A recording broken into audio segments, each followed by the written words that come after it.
coming. Can you all hear me? All right, no fallback here. So today we're going to look at practical unit testing in Django. If you went to the testing talk yesterday, we're going to dive into a bit more detail specifically about unit testing rather than general Django testing. And so this, if you've not done mocking before, a good intro talk is from DjangoCon US 2015, why unit testing doesn't have to be so hard. That's when my introduction to mocking happened then, and then using that in a Django context and a few tiers later, then we've sort of developed some techniques. So that's definitely a good talk to check out if you're new to this area. And so what we're covering is unit testing. We're going to look at some examples of testing with views, forms, fields, and some template tags. We're not covering integration testing, so I'm not going to get into the whether you should use or not use mocks when it comes to those things that much, apart from stating a personal opinion. I never use mocks in integration tests, if I can avoid it anyway, but they're essential when it comes to unit tests. So why unit test? When I started my Django adventure by doing the tutorial. And the tutorial has a section on testing. That section on testing is integration testing. Now, the problem is as a project grows in scope, it becomes very hard to get a high level of code coverage using the Django test client, where the code that you're trying to test might be 20 method calls down the tree. And so that doesn't really work in terms of really exploring the code that you're placing under test in a particular module. So we need a more direct way of attacking what we're trying to test rather than trying to test the whole stack. Like in a project, you would do integration testing, so those tests are still there. But then there's a percentage of tests that are integration and functional tests, but a whole lot of tests are going to be unit tests. There's many dependencies that can exist in a project.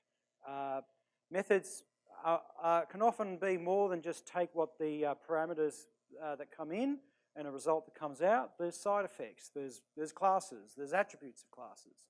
You might be changing those attributes of classes, and so those things are side effects, and they increase the complexity of testing. And so we need a way of getting some sanity about all this, because that kind of drives you crazy. And sometimes really it can be so complicated it can just not be even plausible to try and manage it at such a high level. So what is a unit test? The idea is to place one method under test. And you're testing the internal operation of that method. You're testing how it calls other methods, and you're looking at what it does when it gets the results of other methods back and what it might do with that, which might be simply just returning it onwards. Then you presume everything else is reliable. So Python's duck-based typing, so can you tell me a bit of interaction here? What is that animal that we see on the screen? Oh, we don't see anything on the screen at all now. Hopefully that stays there. Don't touch anything. Okay, so the point is, it doesn't really matter what is the big picture of what you're testing. You are testing a method. So we've got the nose of a duck, a little toy duck on this line. It doesn't matter the thing is a line. You're just testing that narrow bit with the nose, that red nose, and so long as that does, you only need to do enough to make it work in the context of your method. Everything else that it does doesn't really matter. And I'll fill that out in some details as we go along. But to get you thinking, if you're testing some code that takes an ORM result, and you're, say, adding something to it, you actually don't need the ORM to test what you are doing. The ORM itself is out of scope of your particular method. And we'll have a look at some examples. The point is, if you're testing just at that red nose, that's all that matters. Everything else is irrelevant. So our first sort of domain that we want to talk about is testing class-based views. if you're using functional views, I don't really use them anymore, so I'm going to be focused on class-based views. Now, class-based views, there's a big hierarchy and there's lots of methods in there. What then typically happens is you might be inheriting from, say, create view or update view, and you might be defining a few methods that add to that. Just do a few things extra, maybe just one line of code extra. What you're testing is that one line of code and the call to the super function and the result that comes back. And that's all you're testing. You're not testing anything else. So as the slide talks about, each override that you make is going to be a method that you're either deriving from the class and writing a specific override, or perhaps you've noticed you've done that a few times, and so now it's time for a mix-in. And so we're going to define a mix-in that does one or two things in one or two methods, and we want to test that. So what we want to do is we want to test those methods. Now, what we don't want to do is we don't want to call the Django test client, because that's an integration test, and that relies on the whole kit and caboodle to be there, and we don't really want that. So what we need to do is we need to basically create enough of our view in memory so we can call the function we actually want to test. And so the top function there is a function that just rips out a little bit from the asView function that's from the Django class-based view hierarchy to set up a test object, a view object, I should say. So it sets up the attributes for request args and keywords and returns the view.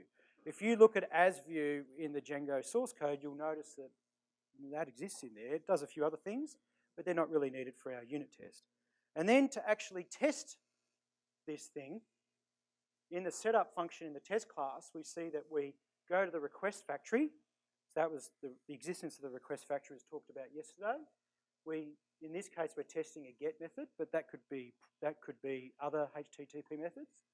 It doesn't really matter what URL you give it. You don't need to worry about URL resolving. You can call it ABC, right? It's really irrelevant, right? Just feed it some string, right? We create our view, which is the view under test, and we call that method that's up the top. And that sets up the view, and then what we can do is we can directly call the method. So if our class on a test has got, say, a dispatch method override, then we can just directly call that by going view.dispatch with the request and any arguments, keyword arguments. So we can directly call that method, and we don't need to worry about everything else that goes with it. If we're common functions to override is get context data.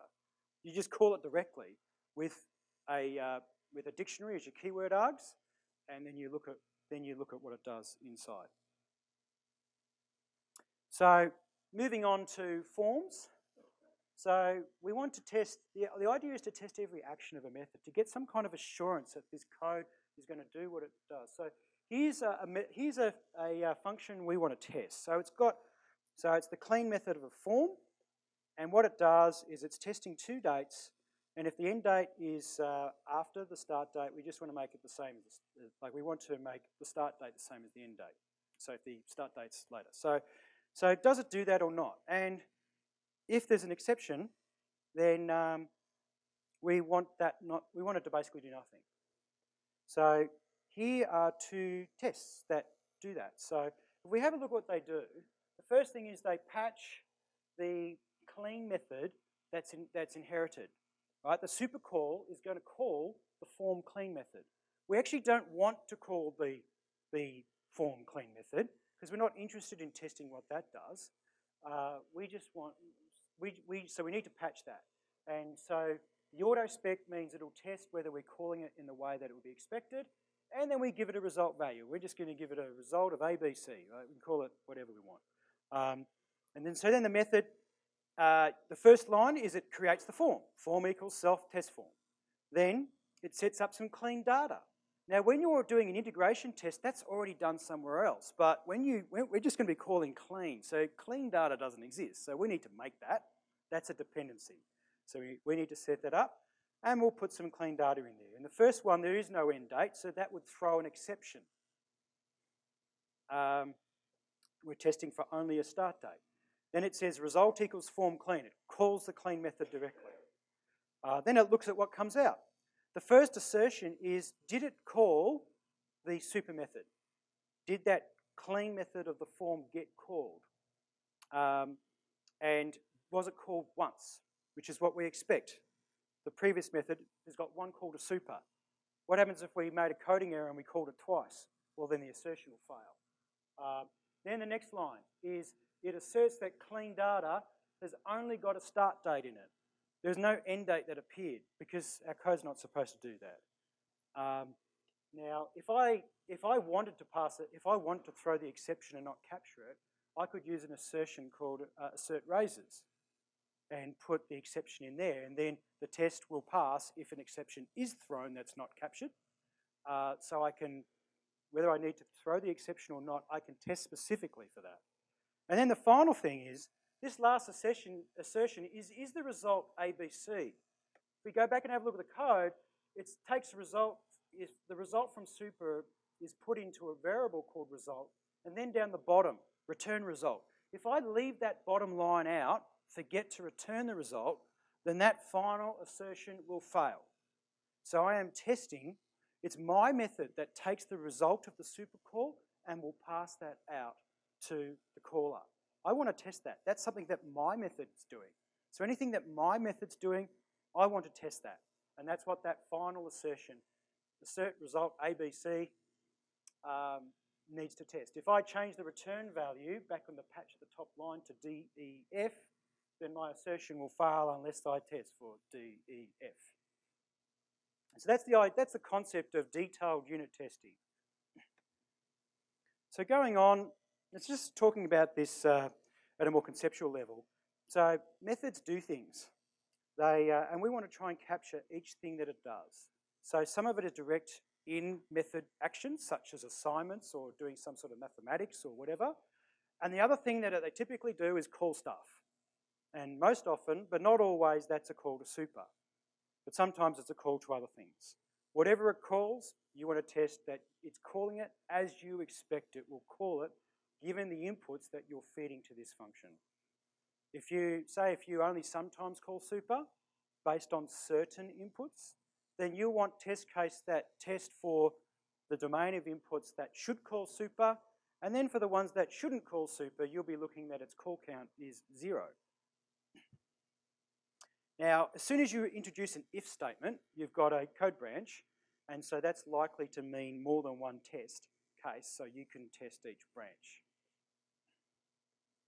If you're getting too many of them and you're getting a whole pile of test cases, that's a prime indication that you need to break the thing up.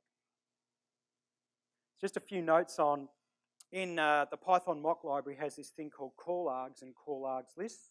So to save you a bit of blood, sweat and tears, the first index element contains all the positional arguments. It's not just stuff that you put in star args, but anything that's called as a positional argument. The second index is anything that you call as a keyword args. If the thing is a method that's on an object, self will be the first positional argument. But if it is a class method, class is not passed as a positional argument, even though you put it in the code, because Python already knows the name of the class, so class is actually not passed as the first positional keyword, so first positional arg, even though you actually physically write CLS or whatever you want to call it in the code.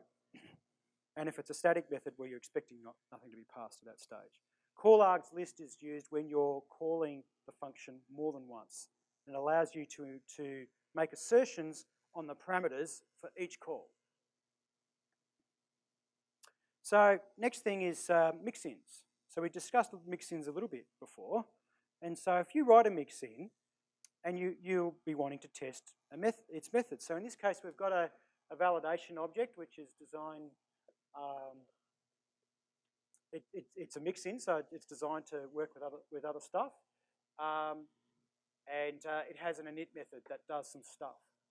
So to test that, in our test server val mixin, which is not in the database, so we can use simple test case to make things a bit faster.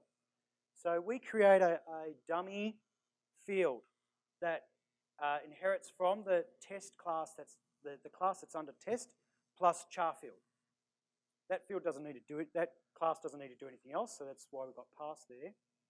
And when we create this field, we're going to be calling the init method.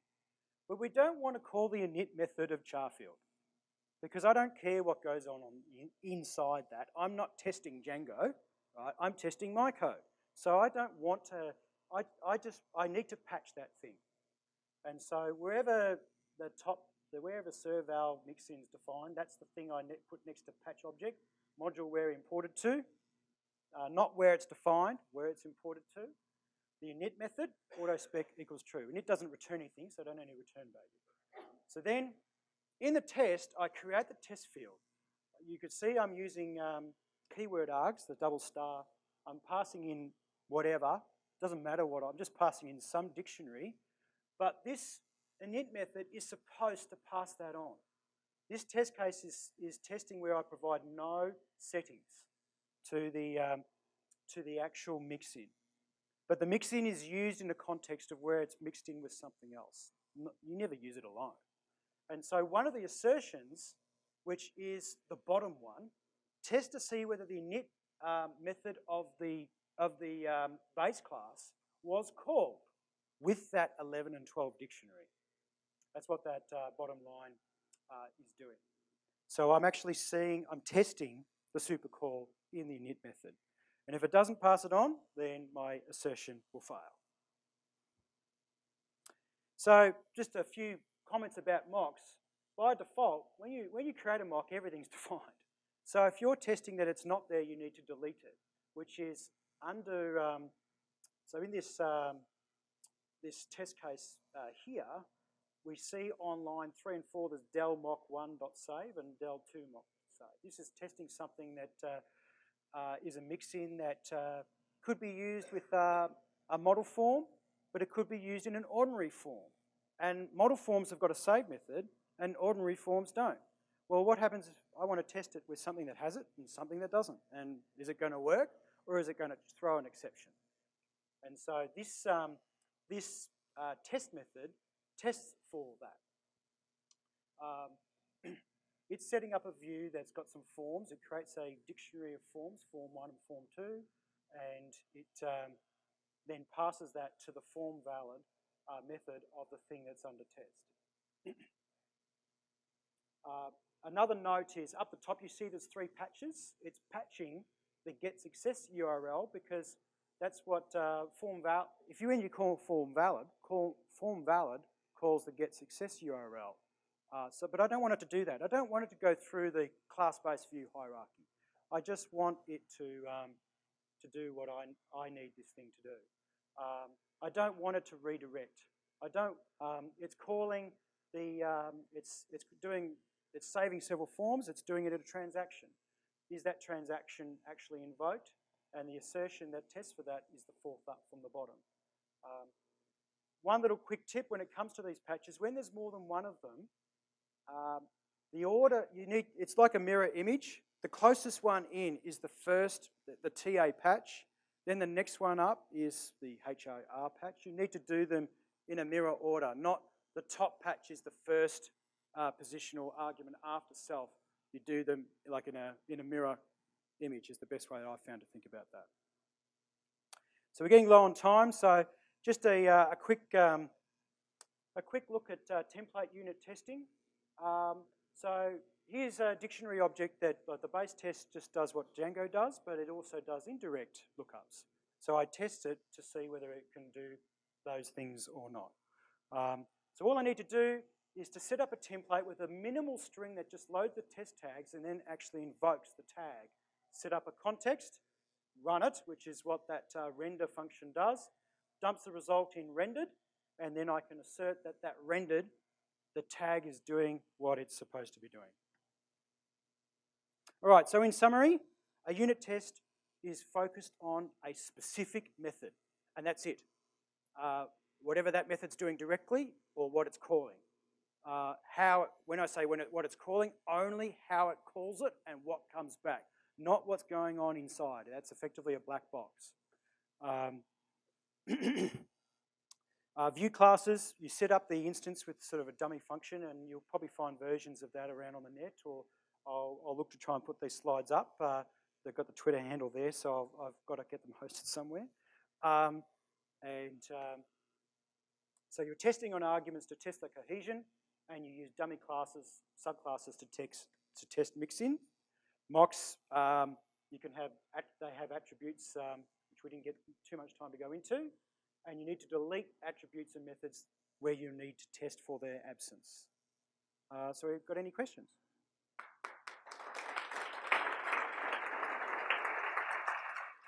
Do you find that getting in, particularly the last example where you're sort of mocking things and getting into a little bit of the semantics of how the underlying layers work, do you find that the semantics change between versions of Django or versions of Python? In other words, your tests are very detailed and very specific, and do you find that there's an additional maintenance burden by getting into that much detail that you're doing? I mean, the tests look very nice, but I worry about maintenance. Look, it does exist, but it's minimal. And the advantage of testing this way is that it pays off for it so many times. What typically happens as you write all these unit tests is there's a lot of assurance on the underlying code. When you come to do an integration test, you might find that a few bits don't quite fit in quite right, but once you fix the cohesion issues, everything just seems to work. Going from one version to Django to the other, the problems that can arise from that are where you actually got to change the code under test, not the testing code. Because the testing code is mocking out all this other stuff, but your code is expecting Django to work in a certain way, and that's all you're testing.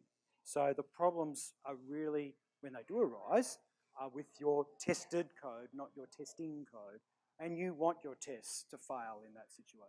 So I have a question about how do you go about deciding if an integration test would be better for a particular view rather than, doing a unit test for each little block of code? Because it seems like with an integration test, you can easily do the request and make sure you get back what you're wanting. But with a unit test, in your examples anyway, there's a lot of setup in terms of mocking the things that you don't want, and you have to decide what you don't want and that type of thing. Well, the answer to that is I do both. I integration test the user stories, including the alternative cases from use case text. So I want to see that those stories are captured in the integration tests. And then the unit tests focus on the detail of each function. So I don't do a trade-off there. I actually do both. And it improves the integrity of the code. Once you get used to these mocks and dummy objects, you get used to pumping them out pretty quickly. Like the ORM, you can have complicated queries. You don't need to worry about setting up fixtures. You just look at your parameters. An integration test needs fixtures, and the integration test will see if your query makes sense or not. And then your unit test can deal with all the little edge cases where it would be pretty much impossible to create all those fixtures. So in the end, it ends up working quite quickly. Thank you again, Wayne.